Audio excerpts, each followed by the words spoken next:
আসসালামু আলাইকুম বন্ধুরা। আমার প্রজেক্টের আজকে গুরুত্বপূর্ণ একটা ভিডিও হতে যাচ্ছে আপনাদের জন্য। সেটা হচ্ছে এই যে আমার কাছে যে পেঁপে গাছটা দেখতে পাচ্ছেন, এটা হচ্ছে গ্রিন লেডি জাতের একটি পেঁপে গাছ। এটার বয়স হচ্ছে 47 দিন, অলরেডি ফুল চলে আসছে। এই যে মরিচ গাছটা দেখতে পাচ্ছেন, এই মরিচ গাছটার বয়স হচ্ছে আজ 30 দিন। এটাও ওই যে দেখেন, এই যে ফুল চলে আসছে। আর আমার ডান পাশে দেখতে পাচ্ছেন ঝাপটানো একটা বটবটির গাছ। এই বটবটি গাছটা কিন্তু এতটুকু হবে, এখন হচ্ছে ফুল চলে আসবে। ফুল চলে আসবে, এইভাবেই ফল ধরবে, অনেকটা মরিচ গাছের মতোই আর কি। আমি আসলে চেষ্টা করছি যে একসঙ্গে মানে দুই তিনটা ফসল করা যায় কিনা একই সঙ্গে একই জমিতে, কিন্তু তার রেজাল্ট হিসেবে ভালো পাইতেছে। কিন্তু আমার একটা সমস্যা হয়ে দাঁড়িয়েছে, সেটা হচ্ছে পোকামাকড়ের আক্রমণটা বেশি।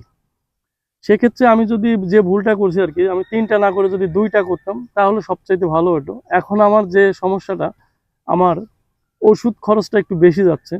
তা আপনারা যারা এরকম মানে একসঙ্গে দুই তিনটা ফসল করতে চাচ্ছেন আমার মতো, তাদের একটা জিনিস মাথায় রাখবেন, হবে হবে না বলতে কোনো কথা নেই, কিন্তু আপনার খরচটা একটু বেশি যাবে তুলনামূলকভাবে। কিন্তু চেষ্টা করবেন যে একই ওষুধের মাধ্যমে তিনটা গাছের যদি আপনি রোগমুক্ত রাখতে পারেন, তাহলে সবচাইতে বেশি ভালো হয়। সেক্ষেত্রে আপনি হচ্ছে এক কোম্পানির তিনটা ওষুধই, মানে তিন গাছের জন্য একই টাইপের ওষুধ ইউজ করার চেষ্টা করুন। সেক্ষেত্রে আপনার দেখা যাচ্ছে একসঙ্গে স্প্রেটা হয়ে যাবে, একসঙ্গে মানে যত্নটা হয়ে যাবে। তাহলে আপনি হয়তো ভালো কিছু করতে পারবেন। ধন্যবাদ সবাই।